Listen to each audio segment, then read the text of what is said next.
Ang dagat ang bumubuhay sa atin. Bilang mangingisda, dito nanggagaling ang pagkain at kabuhayan natin.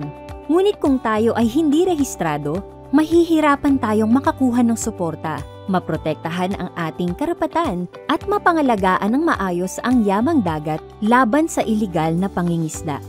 Hindi pwedeng iilan lang ang kikilos. Kailangan lahat tayo ay magtulungan. Kaya magparehistro tayo.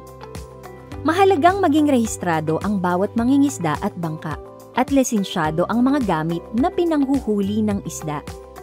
Sa ganitong paraan, nakikilala tayo sa ating komunidad bilang isang responsableng mangingisda. Makisama at makiisa sa pagsuporta sa responsableng pangingisda. Kaya huwag mag-atubili, magparehistro para hindi tayo mahuli. Ang mga rehistrado, hindi kabado. Alamin mula sa munisipyo kung kailan at saan ang susunod na pagpaparehistro at pagpapalisensya. Siguraduhing kumpleto ang dala nating dokumento. Maging alisto, magparehistro.